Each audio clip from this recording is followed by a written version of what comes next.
10 years ago, they told me I wasn't family anymore. Today, they're checking into my beach house, and they have no idea.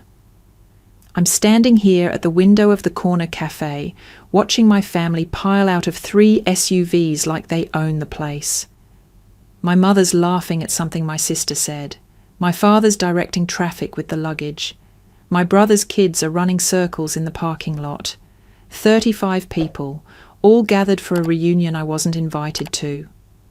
All about to walk into a property I own. My name is Maya Chen, and this is the story of how my family erased me until I owned the one place they couldn't ignore.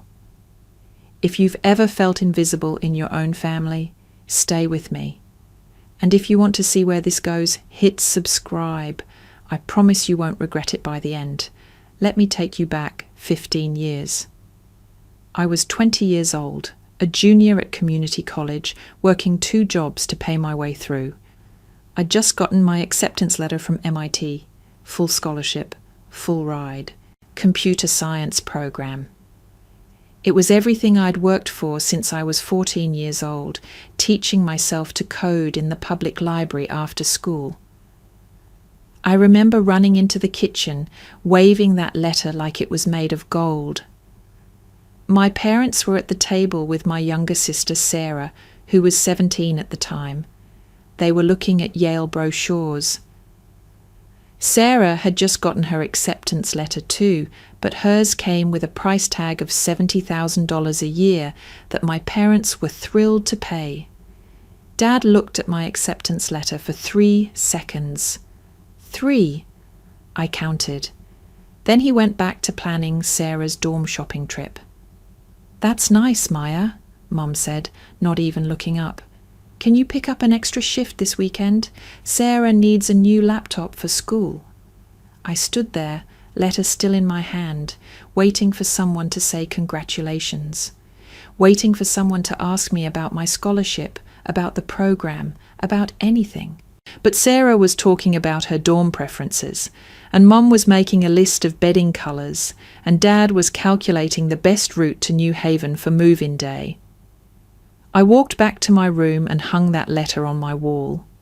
I stared at it every night for 3 months, reminding myself that someone, somewhere, thought I was worth something. That was the first time I felt it. That hollow feeling in your chest when you realise you're in a room full of people who are supposed to love you. And somehow you're still completely alone. But I told myself it was just bad timing. They were stressed about money. They were focused on Sarah because she was younger. They'd come around. They never did. 2 years later, I was home for Thanksgiving break. I was doing well at MIT, top of my class actually. I'd landed an internship at a startup in Boston that was paying me more than both my old jobs combined. I was proud. I thought maybe, finally, they'd see me. I flew home on the Wednesday before Thanksgiving, 6 hours of travel, 2 layovers. I texted my parents my arrival time 3 times to make sure they had it. I was supposed to land at 4:47 p.m. at RDU. I waited at baggage claim for an hour and a half, called 5 times. Every call went to voicemail. Finally, I gave up and ordered an Uber. $63 I didn't really have to spend. When I walked into the house at 7:30, everyone was in the living room. The TV was on. There were appetizers on the coffee table. Sarah's internship acceptance letter from Goldman Sachs was on the mantel like a shrine. "Oh, Maya!" Mum looked up like she'd just remembered I existed. "You're here. Did you take a cab?" "Uber. Nobody picked me up." Dad frowned. "Was that today? I thought you were coming tomorrow."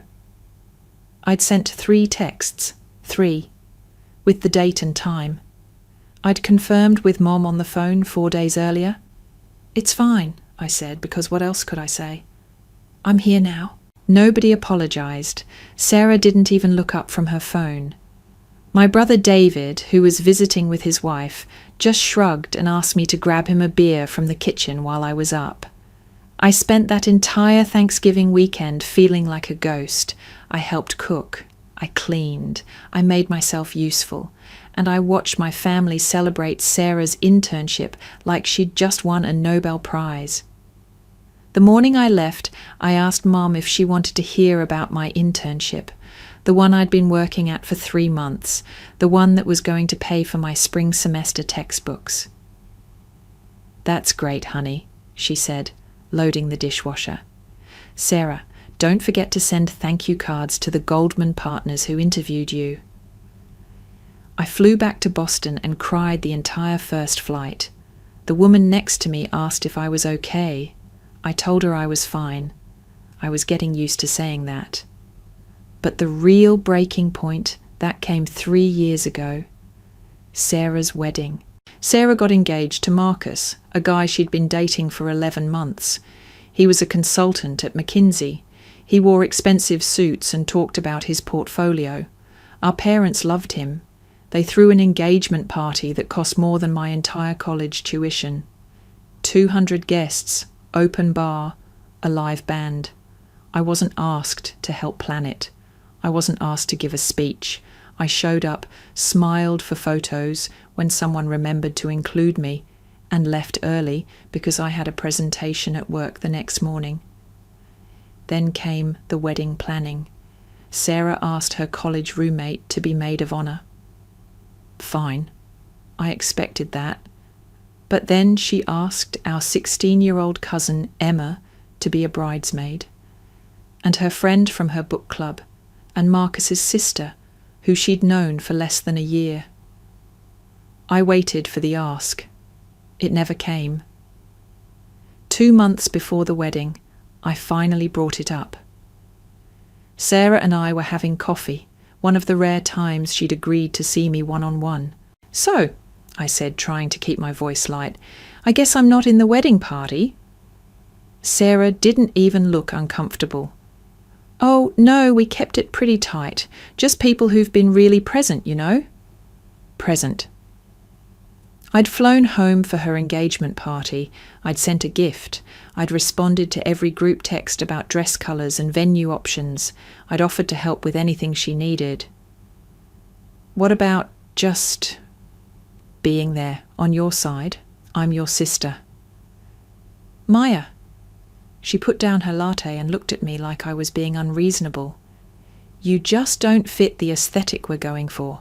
It's coastal chic and you're more, I don't know, corporate? It would look weird in photos." I sat there, frozen. Corporate. Like I was a piece of furniture that didn't match the couch. "You'll still be there, obviously," she continued. "We're seating you with the extended family, table 7. Not the family table, table 7. With my great-aunt who couldn't hear, and my uncle who spent every family gathering complaining about his taxes." I went to that wedding. I wore the dress she approved, navy blue, nothing that would stand out. I sat at table 7. I watched my 16-year-old cousin stand at the altar in the spot that should have been mine. I watched Sarah and Marcus take their first dance while Mom cried happy tears and Dad beamed with pride. And when the photographer called for a family photo, I started to stand up. Sarah's wedding planner put a hand on my shoulder. "Immediate family only for this one." I wasn't immediate family. I was 30 years old and I wasn't immediate family. I sat back down and finished my wine. Then I finished someone else's wine. Then I went home and stared at my ceiling until sunrise. The next week, I tried.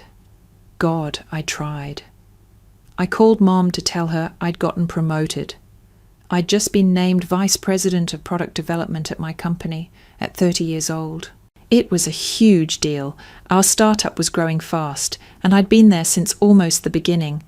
"That's wonderful, honey," Mom said. She sounded distracted. "Listen, I have to go.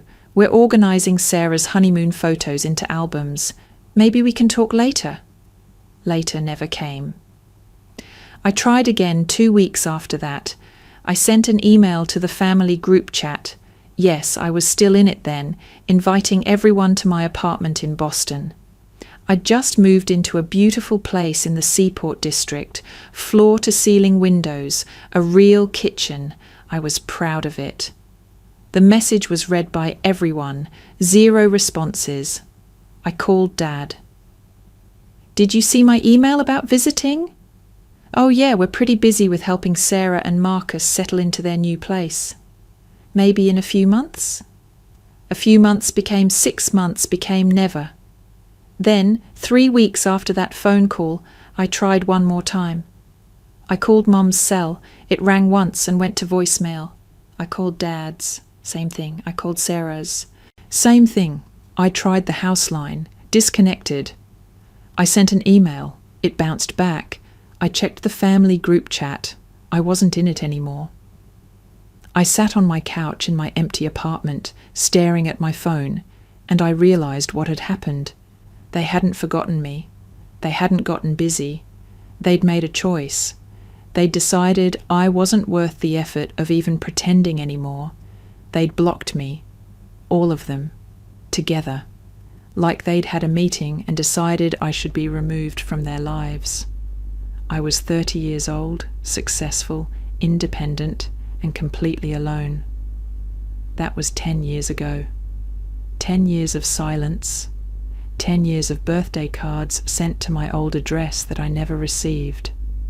10 years of Christmases spent with friends who actually wanted me there. 10 years of building a life where I mattered. And I did build something. I threw myself into work like my life depended on it. Because in some ways, it did. Work was the only place I felt seen. The only place where my contributions mattered. Where people said my name and actually meant me. Our startup, a B2B SaaS platform for supply chain management, grew fast, really fast. We went from 12 employees to 200 in 3 years. I led product development through 2 major pivots. I hired a team of 30 engineers. I worked 80-hour weeks because I had nothing else to go home to. When we got acquired 4 years ago, my stock options were worth $4.2 million. $4.2 million. I remember sitting in the lawyer's office, staring at that number, thinking about the time Dad said I should maybe focus on something more practical than computers, because tech was too competitive for someone like me. Someone like me. He meant someone who wasn't Sarah. I took that money and I invested it carefully. I bought a condo in Boston. I put a chunk into index funds. I paid off the student loans I'd taken out for living expenses that my scholarship didn't cover. And then I bought the beach house, Outer Banks, North Carolina, a place my family used to vacation when I was a kid, back before they decided I didn't count. We'd rent a house there every summer, something modest, 4 bedrooms, close to the beach. I remember Sarah and I sharing a room, fighting over who got the bed by the window. I remember Dad teaching David how to surf. I remember Mum making pancakes in the tiny kitchen while we all sat on the porch watching the sunrise. I remember the last year we went. I was 16. Dad looked at the rental prices and shook his head. "Places like this are for people with real money," he said. "Doctors, lawyers, people who've made it." I remember thinking, someday I'll be someone who's made it. Someday I'll bring my family back here. 3 years ago, I found a listing for a 7-bedroom, 6-bathroom house in Nags Head, 4,000 square feet. Ocean views from every room, a gourmet kitchen, a pool, a deck that wrapped around the entire 2nd floor. It cost $2.8 million. I bought it in cash. Well, technically, I bought it through an LLC, Coastal Haven Properties. My lawyer, Nora Ellis, helped me set it up. Nora became my best friend, somewhere between the closing paperwork and the 3rd bottle of wine we shared celebrating the purchase.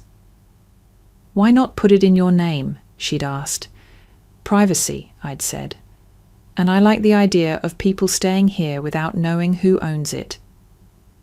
What I didn't say was that I liked the idea of owning something in a place my family had once called for people who've made it, and them never knowing I was exactly that person.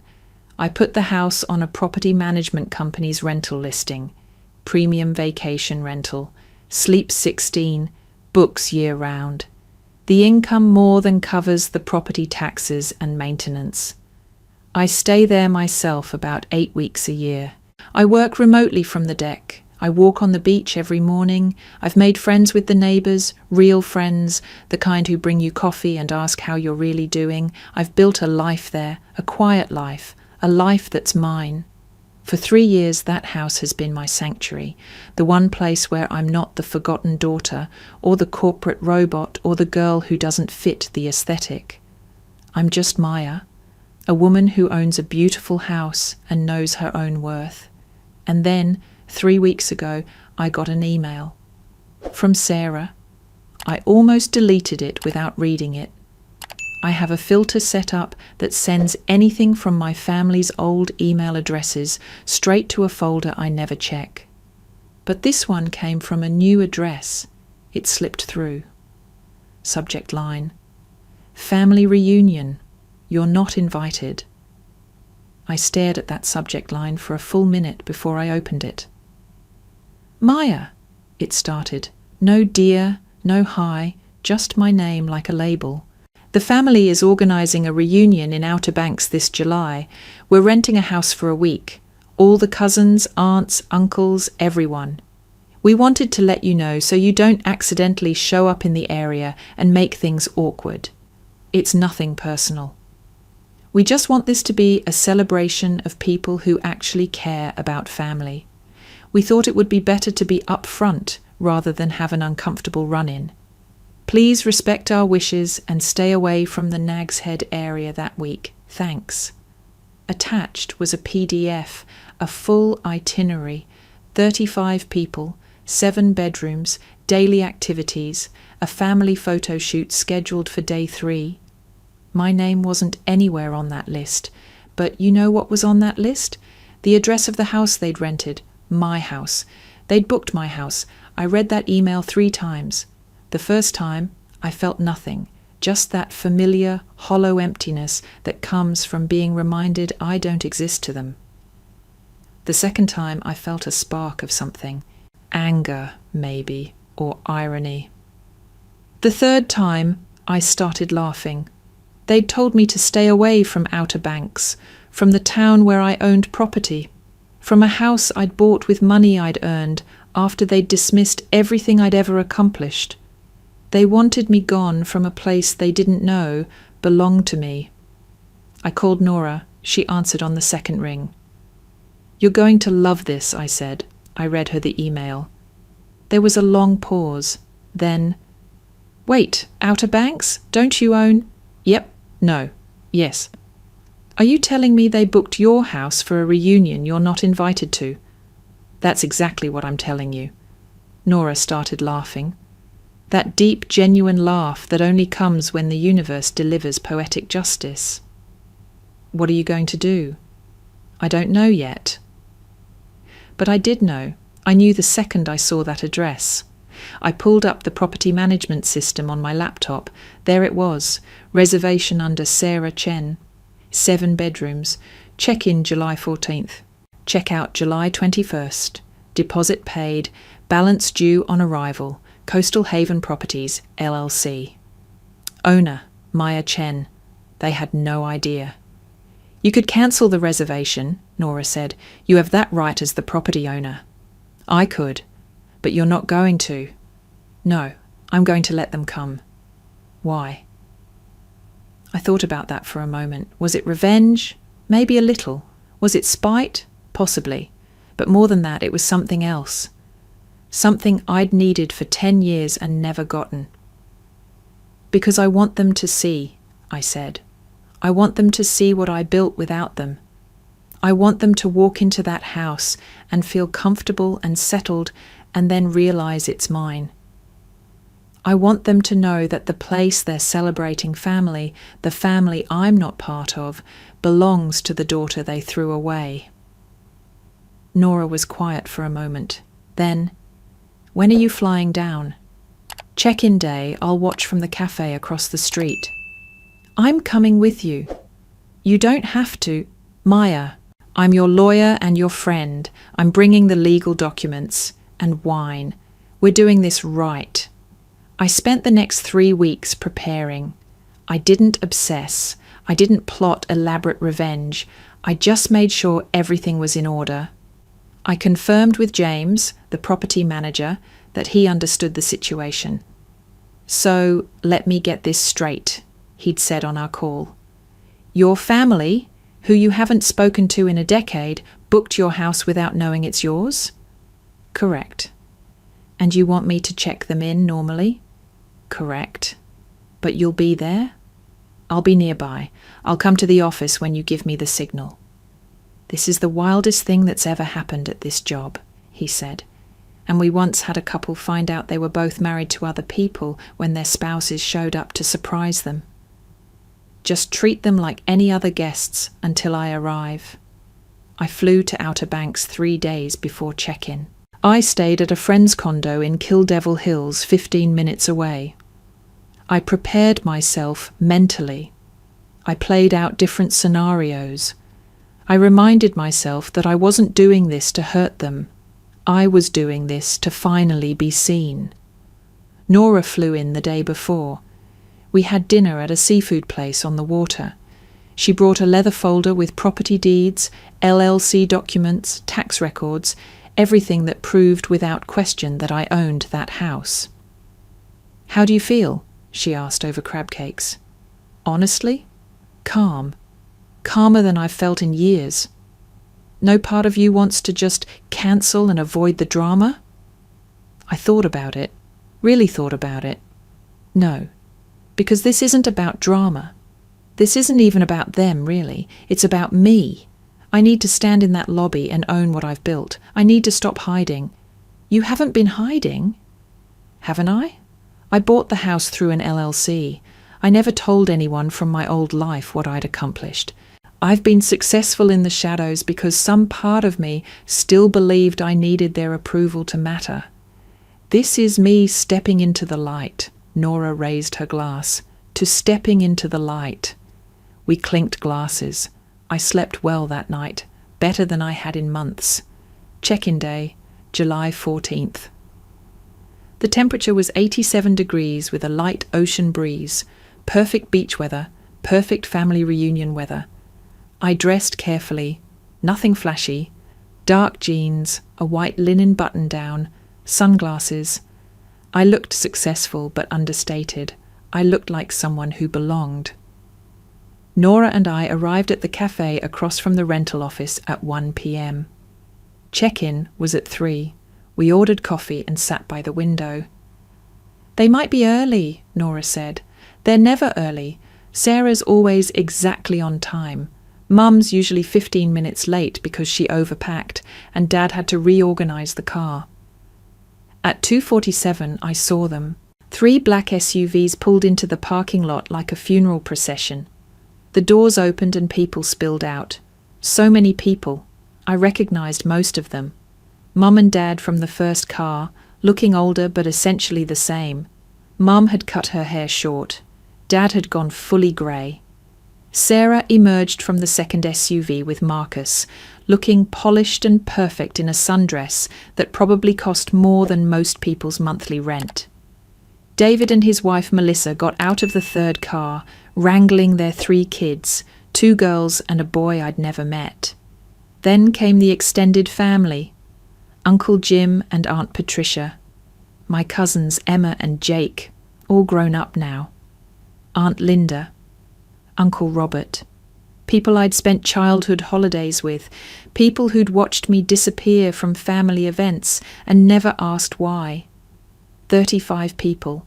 Laughing, hugging, taking photos in the parking lot before they'd even checked in. I watched from behind my coffee cup. Nora put her hand on my arm. "You okay?" "Yeah, I'm good." And I was. I wasn't hurt. I wasn't angry. I was just ready.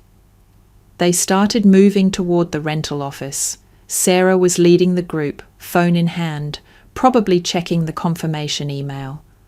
Marcus had his arm around her. Mum and Dad were right behind them.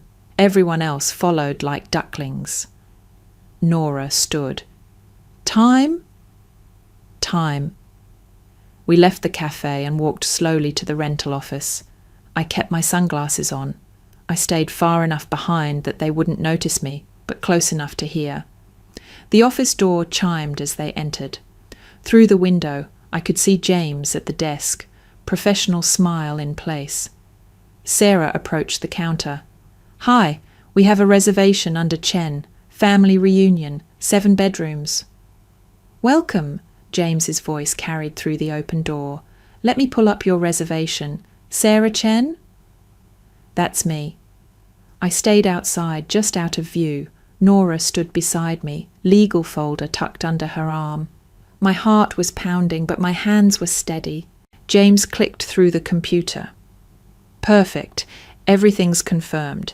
You have the property for 7 days. Before I give you the keys, I do need to go over some house rules from the property owner." There was a pause. Sarah's voice. "Owner? I thought this was managed by a rental company." "It is managed by us, but the property is privately owned. The owner usually doesn't interfere with bookings, but for large groups like yours, she requests to be notified. Just a courtesy." Mum's voice now. "That seems unusual."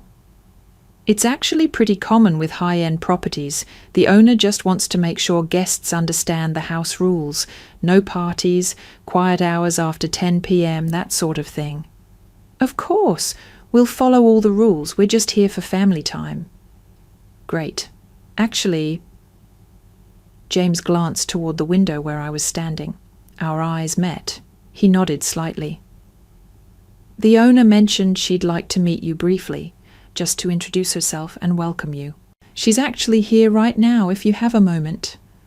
I heard the confusion in Sarah's voice. "She's here? Like, here?" "Just outside. It'll only take a minute." This was it. I took off my sunglasses. Nora squeezed my arm once, then let go. I walked through the door. The bell chimed again. 35 faces turned toward me. The recognition didn't come all at once. It started with Sarah. Her eyes went wide. Her mouth opened slightly. The confusion shifted to recognition, then to something like shock. "Wait." Her voice was barely a whisper. "Maya?" I stopped in the middle of the lobby. I felt everyone's eyes on me, but I focused on Sarah, then on Mom, then on Dad. "Hello, Sarah," I said calmly. The silence that followed was the loudest sound I'd ever heard. Mum found her voice first. "What are you doing here?" Her tone had that edge to it, that one I remembered from childhood, the one that meant I was somewhere I wasn't supposed to be. "This is our family reunion," she continued louder now. "We made it very clear that I wasn't invited. Yes, I got the email." I kept my voice level, calm, professional. "I'm aware this is your family reunion, Linda." The use of her first name landed like I knew it would. Her face flushed red. Nobody in our family called our parents by their first names. It was always Mom and Dad, even when we were adults. But I hadn't been part of this family for 10 years. Those titles felt like they belonged to someone else. Dad stepped forward. "Maya, this is inappropriate. We're trying to have a private family event." "And you're absolutely entitled to that," I said. "I'm not here to crash your reunion." "Then why are you here?" Sarah's voice was shaking slightly. She still hadn't moved from the counter. I turned to James. "James, could you explain to the Chen family who owns this property?" James shifted uncomfortably. He'd known this was coming, but having to actually say it in front of 35 confused people was clearly not his favourite moment. He cleared his throat. The property you've booked is owned by Coastal Haven Properties LLC. He clicked his mouse, turning his computer monitor slightly so Sarah could see the screen. The registered owner and sole member of that LLC is... He paused, glancing at me apologetically. Maya Chen. The silence was different this time, heavier. You could hear the air conditioning humming. Someone's child dropped a toy car and it clattered across the tile floor. Sarah's face went from confusion to disbelief to something that looked almost like fear. That's impossible. I assure you it's not. I kept my tone neutral, factual. I purchased this property 3 years ago. You booked it through the property management company, which is standard practice.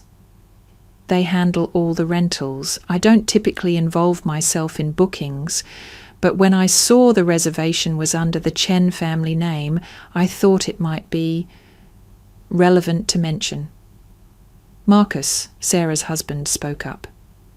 You own this house? This entire house? Yes. How could you possibly... David started, then stopped himself. But I knew what he was going to say. How could you possibly afford this? How could you, the daughter they'd written off, the one who didn't fit the aesthetic, own a $2.8 million beach house? Nora stepped forward, placing the leather folder on the counter. I'm Nora Ellis, Ms. Chen's attorney. If there's any question about the property ownership, I have all the relevant documentation here. She opened the folder, revealing the property deed, the LLC registration, copies of tax records, everything official and legal and impossible to dispute. Mom's hand went to her mouth. Dad just stared. I watched him process it, the house, the lawyer, the quiet confidence in my posture. This wasn't the Maya who used to wait by the phone hoping they'd call. This was someone else entirely. Maya. Mom's voice was softer now, almost pleading. How did you... I've been busy. The last 10 years have been productive. Uncle Jim, who'd been standing near the back of the group, let out a low whistle. This place has to be worth, what, 2.5 million? 3? 2.8, I said. I paid cash. More silence, more staring. I could see the calculations happening behind their eyes, the disbelief, the recalibration of who they thought I was versus who was standing in front of them. Sarah finally found words again. You can't be serious. We booked this house months ago. You knew we were coming here and you... What? You let us book it as some kind of sick joke? Not a joke. Your reservation is completely valid. The booking was accepted before I realized the connection. Once I saw it was you, I had a choice to make. I could have cancelled it. I could have had the management company cite some policy violation, but I didn't. Why not? This from Dad. Because you're welcome to stay. The reservation is legitimate. The payment is accepted. This is a business transaction, and I honour my business commitments. I paused, letting that sink in. But I will also be here. I live here part-time. This is my house. And since you're renting it, I think it's only fair you know who your landlord is. The implications of that word, landlord, hit like a physical force. I could see it in their faces. They were about to spend a week in my house, under my roof, eating in my kitchen, sleeping in my beds, celebrating a family I wasn't part of in a space I owned. Cousin Emma, who was now in her early 20s, spoke up from the side. Aunt Linda, maybe we should find another place. At this point, Marcus interjected, with 35 people, in peak season, there's nothing available. I checked 3 months ago when we booked this place. Everything in our price range was already gone. Our price range? Interesting that they'd stretched their budget for this. I'd seen the rental rate, $8,000 for the week. Split between the families, it was manageable, but it wasn't cheap. Sarah's eyes were glistening now. Tears of frustration, maybe, or embarrassment. You're really going to do this? You're going to let us stay here just so you can... What? Remind us that you have money now? Prove some kind of point? I'm not proving anything, Sarah. I'm simply being transparent. You're staying in my house. I thought you should know. What you do with that information is entirely up to you. Mum stepped closer. Her voice dropped, taking on that maternal tone she used to use when she wanted me to comply with something. Maya, honey, please, can we talk about this privately? This is embarrassing for everyone. Embarrassing for everyone, I repeated softly. Whose embarrassment are you concerned about? Because I've spent a decade being the family embarrassment, the daughter you couldn't be bothered to call, the sister who didn't fit the aesthetic, and none of you seemed particularly concerned about my feelings then. That's not fair, Dad said. We never meant... You blocked my number, all of you. After Sarah's wedding, I tried to reach out, and every single one of you had blocked me. I wasn't yelling, I wasn't crying, I was just stating facts. That's not an accident, that's not forgetting, that's a coordinated decision to remove someone from your lives. Aunt Patricia, who'd been silent until now, spoke up. Maya, we didn't know... Where were you? I turned to her. You were at Sarah's wedding. You saw that I wasn't in the wedding party. You sat at the family table while I sat with Great-Aunt Jean, who can't hear, and Uncle Robert, who spent the entire reception complaining about his property taxes. You saw all of that, and you never once asked if I was okay. She didn't have an answer. I looked around the lobby. 35 faces. Some looked guilty, some looked defensive. Some looked like they genuinely had no idea how bad it had been, but none of them had cared enough to find out. Your reservation is valid, I repeated. The keys are ready. James will give you all the information you need. House rules are posted inside.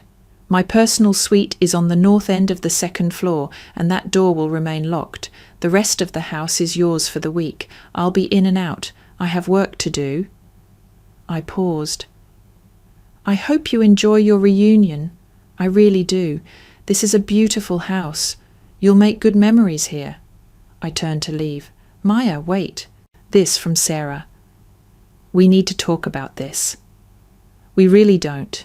You have a reservation. I have a house. That's the extent of what we need to discuss. I looked at James. Thank you for your professionalism. Please give them the keys. Of course, Ms. Chen.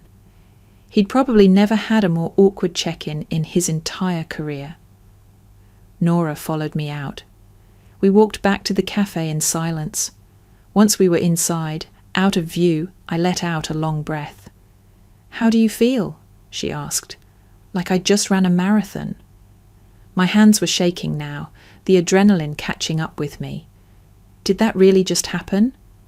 That really just happened. You were incredible, by the way. Calm, professional. You didn't let them get to you. I wanted to scream. I wanted to list every single thing they did, every holiday they didn't invite me to, every milestone they ignored. But that would have made it about them. This was about me. Me standing in my truth, me owning what I've built. And you did that. Nora ordered us both coffee, strong coffee. What now? Now we wait. They'll either stay or they'll scramble to find somewhere else. Either way, they know. They know I'm not the invisible daughter anymore. They stayed. Of course they stayed. Where else were they going to go? I watched from my car as they unloaded the SUVs, kids running in and out, adults carrying suitcases and grocery bags. The house I'd carefully furnished and maintained was being filled with the family that had emptied me out. I waited until they'd all gone inside before I drove to my friend Rachel's place. Rachel owned a yoga studio in Kill Devil Hills and had been one of the first people to welcome me to the Outer Banks community. I'd told her a version of this story over the years, enough that she understood the significance. They're in your house right now? She handed me a glass of wine the moment I walked in her door. All 35 of them. And how does that feel? Weird, satisfying, terrifying, all of it at once. I sank into her couch. Part of me wants to go over there right now and claim my space. The other part wants to hide here for a week and pretend none of this is happening. What does the part of you that bought that house want? I thought about that. She wants to go home. It's my house. Why am I the one hiding? Exactly.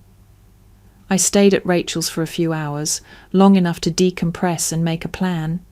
Then I drove back. It was 7 p.m. The sun was starting to set, painting the sky those impossible shades of orange and pink that made this coast famous. I parked in the driveway, my spot, the one I always used. I grabbed my overnight bag from the trunk. I'd packed it that morning, knowing I'd be staying in the house at some point during the week. The front door was unlocked. I could hear voices from inside, laughter, the sound of dishes clattering in the kitchen. The TV was on in the living room, some Pixar movie for the kids. I walked in. The voices stopped. All eyes turned to me again. They were spread out across the open concept main floor. Mum and Aunt Patricia were in the kitchen, preparing what looked like dinner. Dad and Uncle Jim were on the couch. Sarah and Marcus were on the deck outside. The kids had been playing with toys on the living room rug. "Hi," I said simply, "just grabbing a few things from my room. Carry on." I walked through the living room, past the frozen adults, and up the stairs. My suite was at the far end of the hallway. I unlocked the door, it was the only door in the house with a keyed lock, and stepped inside. My space, my sanctuary, king-sized bed with the white linen duvet, the reading chair by the window, my laptop on the desk, my coffee maker on the dresser, everything exactly as I'd left it 2 weeks ago. I sat on the edge of the bed and let myself breathe. There was a soft knock on the door. I opened it. Sarah stood there, looking smaller somehow than she had in the lobby. "Can we talk?" she asked. "About what?" "About this. About everything." She gestured vaguely at the house, at the situation, at the decade of silence between us. "Okay." I stepped back, letting her in. I didn't invite her to sit.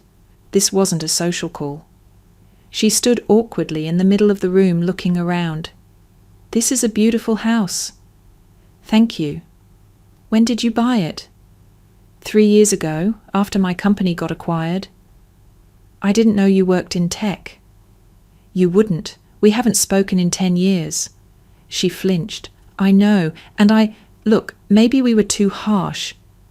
"Too harsh?" I kept my voice level. "Sarah, you blocked my number. You told me I didn't fit your wedding aesthetic. You invited a 16-year-old cousin to be a bridesmaid instead of your own sister. And then 3 weeks ago, you sent me an email telling me to stay away from an entire town, a town where I own property, because my presence would make your reunion awkward. I didn't know you owned property here." Would that have mattered? If I'd been poor and struggling, would it have been okay to tell me to stay away? Is this only a problem now because I'm successful? She didn't answer that. "You told me to stay away because I'm not family," I continued. "You made that very clear. So why are you in my room right now? What exactly do you want to talk about?" "I want to..." She trailed off. "I don't know. I want to fix this." "Fix it how? By pretending the last 10 years didn't happen? By acting like we're close now that you've realized I'm not the failure you all thought I'd be?" "We never thought you were a failure." "Then what was I, Sarah? What role did I play in this family?" Because from where I stood, I was the backup daughter, the one you kept around until you didn't need her anymore, the one who was fine to help cook and clean and make herself useful, but never good enough to actually be included in the things that mattered. Her eyes filled with tears. It wasn't like that. It was exactly like that. And you know what the worst part is? I spent years trying to figure out what I did wrong, what I could change about myself to make you all love me. I bent myself into shapes I didn't recognize, trying to be someone you'd want to keep. And it was never enough, because the problem wasn't me. The problem was that you'd already decided I didn't matter. Maya, you emailed me 3 weeks ago, 1 email in 10 years, and it was to tell me I wasn't welcome. That's who you are to me now. That's who you all are, people who made your position very clear. She was crying now. I'm sorry. We're all sorry. We should have done better. You should have, but you didn't. And now we're here. You're staying in my house because you need a place for your reunion. I'm letting you stay because I honor my commitments. But that doesn't make us family, Sarah. That makes me your landlord. Don't say that. It's the truth. I opened the door. I'm going to be in and out this week. I live here part-time. This is my home. I'm not going to tiptoe around you or make myself small so you can pretend everything's fine. If that makes you uncomfortable, there's the door. Your deposit is non-refundable, but I'll waive the rest of the rental fee if you want to leave. She stood there, tears streaming down her face, looking at me like I was a stranger. When did you become so cold? I'm not cold. I'm boundaried. There's a difference. I spent 30 years being warm and open and hoping you'd see me. You didn't. So I stopped waiting. I stopped hoping. I started building a life where I didn't need your approval to feel like I mattered. And that life is pretty great, actually. She left without another word. I heard her footsteps on the stairs, then muffled voices downstairs. I didn't go down to hear what they were saying. I didn't care. I changed into comfortable clothes, made myself a cup of tea, and sat in my reading chair with a book. My room, my house, my peace. An hour later, there was another knock. This time it was Mom. Maya? Her voice was tentative. Can I come in? I debated not answering, but I opened the door. She looked older up close, tired. We should talk. Sarah and I already talked. I know she's upset. Mum's voice had that edge of reproach, like I was the one being unreasonable. I'm sure she is. Maya, honey, maybe we can start over. Clean slate. We made mistakes, but a clean slate would require acknowledging what you actually did. Not mistakes, choices. You made choices about me. About whether I was worth your time, your calls, your presence at important moments in my life. And you chose no, over and over again. We were hurt too, Mom said. You just disappeared. I disappeared? I couldn't help the laugh that escaped. Mom, you blocked me. I called, I emailed, I tried. And you all decided together, that was a family decision, wasn't it? To cut me off. I didn't disappear. I was erased. That's not how it happened. Then tell me how it happened. Tell me your version where somehow I'm the one who abandoned you. She was quiet for a long moment.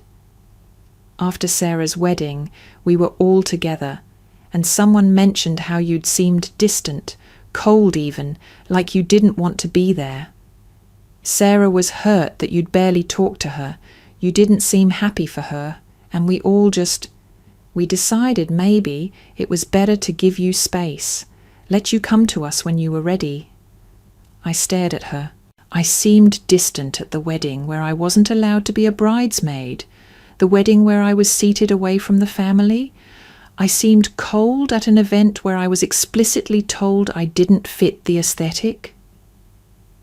We didn't mean it like that. How did you mean it then? Explain to me how telling your daughter she doesn't fit the aesthetic of her sister's wedding is anything other than cruel. Mom's eyes filled with tears. We thought you'd understand. Sarah wanted everything to be perfect. And I ruined perfect just by existing as I was. I shook my head. Do you know what that does to a person? To be told by your own family that who you are isn't good enough. We never said that. You didn't have to say it. You showed me every time you forgot to pick me up, every time you prioritized Sarah's accomplishments over mine, every time you made me feel like I was an afterthought in my own family. And then you blocked me and confirmed everything I'd always feared, that I was expendable. You're not expendable, Mom whispered. I was to you. For 10 years, I was so expendable, you didn't even check if I was alive. I could have died and you wouldn't have known. Because you chose not to know. You chose to let me vanish. We thought about you. Did you? I cut her off. Did you think about me on my birthday? On Christmas? On the anniversary of Grandma's death? The woman who raised me as much as you did, and you didn't even tell me she'd died? Mum's hand went to her mouth. We thought. Sarah said she'd tell you. Sarah blocked me too, Mum. Everyone blocked me. So no one told me. I found out 3 months later because I still followed Grandma's church on Facebook and they posted about a memorial service. Do you understand how that felt? To learn about your grandmother's death from a church Facebook page? She was crying now, full sobs. I didn't know. I thought Sarah told you. I thought you didn't think. That's the problem. You didn't think about me at all. And now you're here, in my house, asking for a clean slate like the last 10 years are something we can just wipe away. Like your choices didn't fundamentally change who I am. What do you want from us? Her voice broke. What can we do to make this right? I thought about that question, really thought about it. What did I want? An apology? An explanation? A time machine to go back and undo everything? Nothing, I finally said. I don't want anything from you. I wanted things from you for 30 years. I wanted to be seen, to be valued, to be chosen. I wanted you to love me the way you loved Sarah. I wanted Dad to be proud of me the way he was proud of David. I wanted to belong. But I stopped wanting those things because wanting them was destroying me. So that's it? You're just going to shut us out forever? I'm not shutting you out, Mom. You shut me out. I'm just accepting it. I'm just living in the reality you created. I paused. You're welcome to stay here for the week. The house is rented to you fairly, but don't mistake a business transaction for a relationship. Don't mistake me being civil for me being willing to go back to being the daughter who waited by the phone hoping you'd call. She left crying. I heard her go downstairs, heard the murmur of voices, heard someone, probably Dad, asking what happened. I sat back in my chair and picked up my book. The next morning I woke up early, 5 a.m, like always. I made coffee in my room and watched the sunrise from my window. The beach was empty. The sky was that particular shade of purple-pink that only happens at dawn. I went downstairs in my workout clothes. I was going for my morning run on the beach, same as I did every time I was here. This was my routine, my house. I wasn't changing my life because they were here. Dad was in the kitchen. He'd always been an early riser too. He was making coffee in my French press with my beans and looked startled when I appeared. Maya, you're up early. I'm always up early. I'm going for a run. Oh. He stood there awkwardly, holding the coffee carafe. Listen, your mother's pretty upset. She didn't sleep much. I'm sorry to hear that. Are you? Because you seemed pretty harsh with her last night. I stopped stretching and looked at him. Harsh. She was trying to apologize, trying to make things right, and you shut her down. Dad, she blamed me. She said I disappeared. She rewrote history to make me the villain in a story where I was the one who got erased. That's not an apology. That's manipulation. She's your mother. And you're my father, and for 10 years neither of you acted like it. I grabbed my water bottle. I'm going for a run. I'll be back in an hour. Maya, his voice stopped me at the door. How long are you going to punish us for this? I turned back to him. I'm not punishing you. Punishment would be me cancelling your reservation. Punishment would be me making your week miserable. I'm just living my life. You're the ones who decided to book my house for a reunion I wasn't invited to. You created this situation. I'm just existing in it. You could make this easier. Easier for who? For you, I spent 3 decades making things easier for everyone else. I made myself small. I made myself convenient. I made myself disappear when I didn't fit. And it didn't matter. You still chose to cut me out. So no, Dad, I'm not going to make this easier. You want easy? You want comfortable? You should have thought about that before you blocked your daughter's number and spent a decade pretending she didn't exist. I went for my run. 6 miles down the beach and back. By the time I returned, the house was waking up. Kids in the kitchen, adults on the deck with coffee. David was cooking pancakes in my kitchen with my griddle. I walked through without stopping, showered, changed, came back down with my laptop. I had work to do, some consulting projects I'd taken on after leaving my VP role. I set up at the dining room table, my table, in my house. David looked over from the kitchen. You're working? I have deadlines. It's vacation. It's not vacation for me. I live here. Sarah came down the stairs. Her eyes were puffy. She'd been crying more after I went to bed, apparently. She saw me at the table and stopped. Good morning, I said neutrally. Morning. She didn't sound good. She looked at Marcus, who was on the deck with a cup of coffee. Can we talk? Outside? I watched them go out to the deck, watched her gesticulate, probably telling him how awful I was being. Watched him put his arm around her, watched her lean into him the way I'd once hoped she'd lean on me, back when I'd thought sisters were supposed to be each other's person. The kids ran past my table, chasing each other. One of them, David's youngest, maybe 4 years old, stopped and stared at me. Who are you? She asked. I'm Maya. Do you live here? Sometimes. It's pretty here. It is pretty here. She smiled and ran off to join her siblings. That small interaction was the kindest I'd received from anyone in this family in years.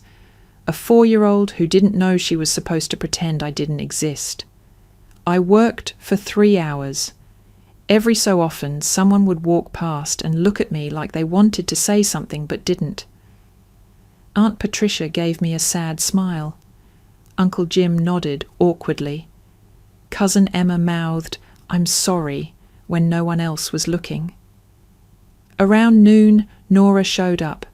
I'd texted her earlier. She came to the door with lunch, sandwiches from my favourite place in town. How's it going? She asked as we sat on the back deck, away from the family chaos inside. It's going. They keep trying to talk to me. Keep trying to find some angle that makes me the bad guy or makes this easier for them. And you? I'm just existing, being myself, in my space. It's strange. Normally when I'm here, it's so peaceful. Now there's all this noise and people, and I'm constantly aware of them watching me, judging me, trying to figure out how I went from the invisible daughter to someone who owns a $3 million house. Do you want to leave? Go stay at my place or Rachel's? No. I was surprised by how certain I felt. This is my house. I'm not leaving. They need to get comfortable with me being here, with me being successful, with me being someone they can't just erase. You're stronger than you think. Or I'm more stubborn. I smiled. Probably both. That afternoon, extended family started approaching me one by one. Aunt Patricia first. Maya, honey, I want you to know I never knew things were so bad. If I'd known you'd been cut off like that. You were at Sarah's wedding. I interrupted gently. You saw where I was seated. You never asked why. She looked stricken. I thought that was just seating arrangements. I didn't realize it meant something. Everything means something. Every choice that was made about where I fit or didn't fit meant something. Next was Uncle Jim. Your dad mentioned you work in tech? That's a good field.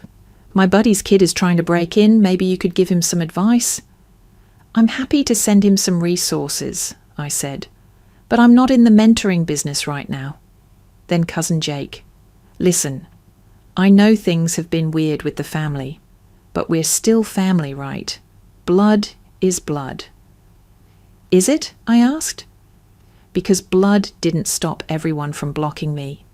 Blood didn't get me a phone call when Grandma died. Blood didn't get me an invitation to this reunion. So maybe blood doesn't mean what you think it means. He didn't have an answer for that either. The only person who didn't try to talk to me was David.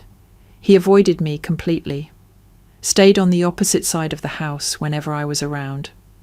I couldn't tell if it was guilt or indifference or just awkwardness. That night they had a family dinner, big spread on the deck, grilled fish and corn and salad. I could smell it from my room. I wasn't invited, but I hadn't expected to be. I made myself dinner in the kitchen after they'd moved outside, pasta with marinara, simple. While I was cooking, Sarah came in. There's plenty of food outside if you want to join us. I'm good, thanks. Maya, come on, it's just dinner. It's a family dinner, and you made very clear in your email that I'm not part of this family celebration. I didn't mean it like that. How did you mean it then? The email said this was for people who actually care about family. Direct quote. So which is it, Sarah? Am I family or not? Because I'm getting mixed messages. She didn't answer. She grabbed a bottle of wine from the fridge, one she'd brought, not one of mine, and went back outside. I ate my pasta in my room, looking out at the ocean. I could hear laughter from the deck below. The sound of family I'd never quite managed to be part of. It should have hurt more than it did.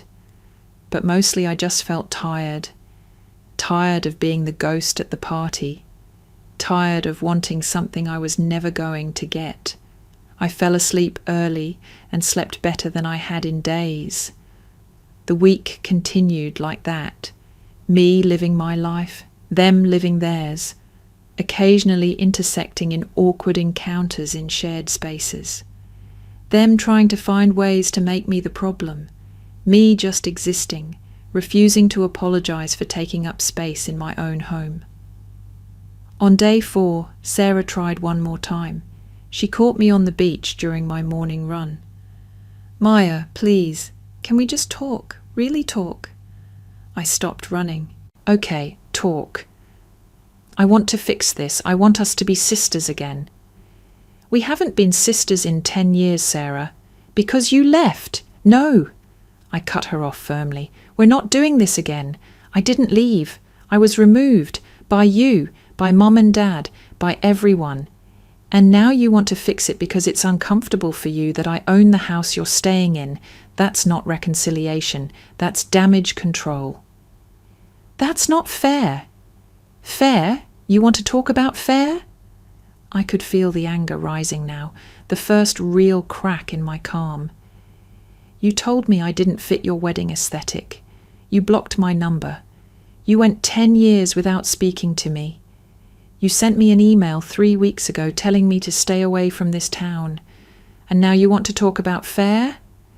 We made mistakes. Stop calling them mistakes. Mistakes are accidents. Forgetting my birthday once is a mistake. Blocking me for a decade is a choice. Excluding me from every family event is a pattern. Telling me I'm not family is a statement of intent. Own what you did, Sarah. Stop trying to rewrite it as some misunderstanding or mistake. She was crying again. I don't know what you want me to say. I don't want you to say anything. I want you to understand that you don't get to decide when we're sisters and when we're not. You don't get to throw me away and then pick me back up when it's convenient. I'm not a toy you can put down and come back to. I'm a person, and I deserve better than how you've treated me. So what, you're just going to hate us forever? I don't hate you, I just don't need you. There's a difference. I spent years needing you. Needing your approval, your acceptance, your love, and it nearly destroyed me, so I stopped. I built a life without you. A good life, a life where I matter, and that life doesn't have room for people who see me as optional. I started running again, leaving her standing there on the beach. That afternoon, there was a family meeting. I wasn't invited, but I heard about it later from Nora, who heard it from the property manager, who'd been asked about cutting the stay short. They'd voted on whether to leave. Apparently, it was close. Some people wanted to go, felt too awkward staying in my house. Others said they'd paid for the week and weren't going to let me ruin their reunion. In the end, they stayed. But the energy shifted. Less laughter, more tension, more hushed conversations that stopped when I walked by. I didn't care. I worked. I ran. I had dinner with Nora and Rachel. I video called with friends from Boston. I lived my life. On the last day of their stay, Mom tried one final time. Maya.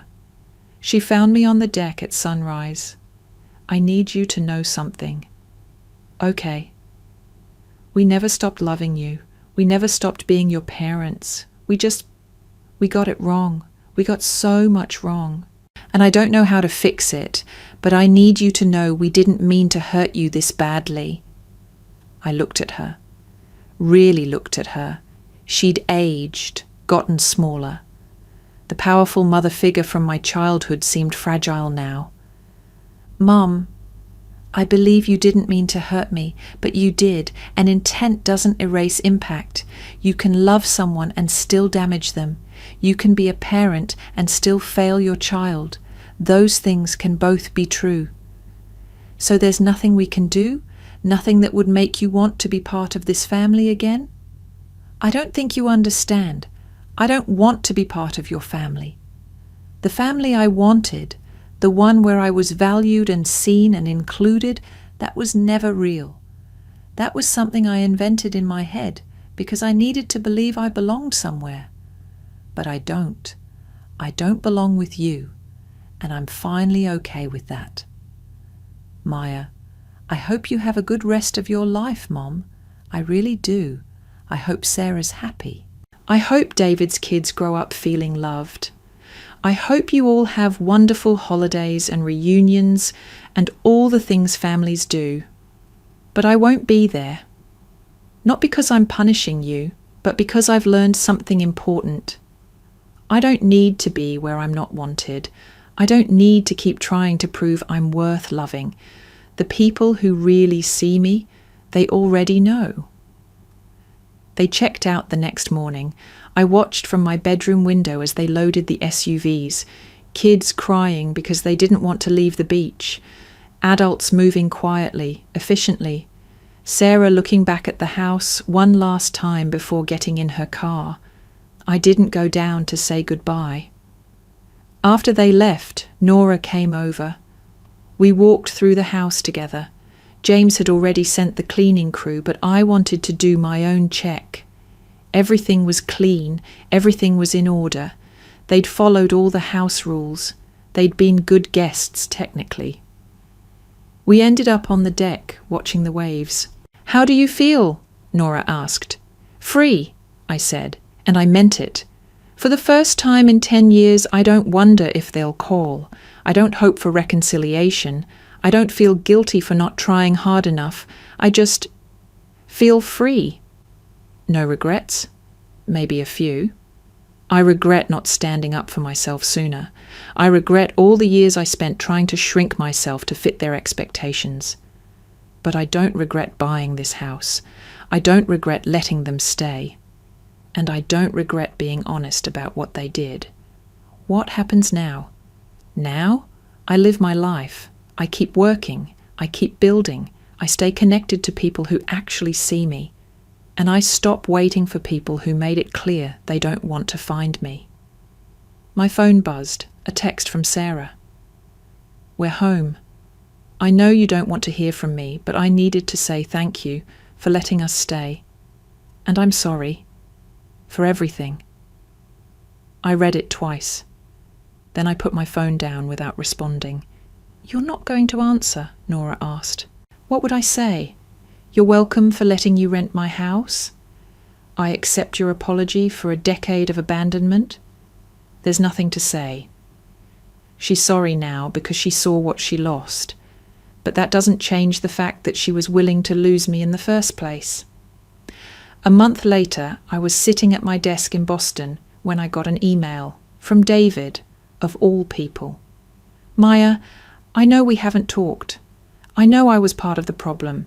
I just wanted you to know that what you said about choices versus mistakes, that stuck with me. You were right. We made choices, and I'm sorry for mine. I'm not asking for anything.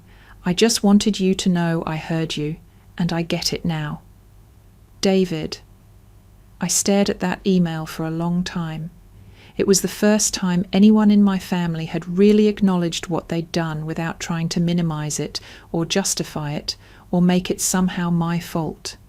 I wrote back, "Thank you for saying that. I appreciate you hearing me." That was it. No promises to reconnect, no invitations to visit, just acknowledgement.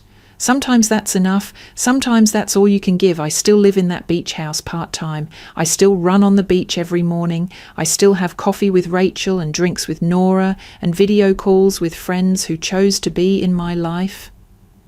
And sometimes when I'm sitting on my deck watching the sunset, I think about that week, about my family in my space, about the look on their faces when they realized I'd become someone they couldn't ignore. I don't own that house to prove anything to them anymore. I own it because I deserve a place where I belong, where I'm not the ghost at the party or the daughter who doesn't fit the aesthetic. I'm just Maya, a woman who owns a beautiful house and knows her own worth. And if they can't see that, if they still don't understand what they lost, that's no longer my problem to fix. Have you ever felt like you weren't enough for your own family, like no matter what you did, they'd never see you? I want you to know something. You don't need their validation. You never did. You just need to see yourself the way people who truly love you already do. If this story resonated with you, if you've ever felt invisible in places where you should have been seen, I want you to know you're not alone. There's strength in walking away from people who don't value you. There's power in building a life where you matter. Sometimes the best thing you can do is stop waiting to be chosen and start choosing yourself. Because you deserve people who show up, who call, who remember, who make room for you without you having to beg for space. You deserve better than being someone's afterthought. And once you really believe that, once you really know your worth, that's when everything changes.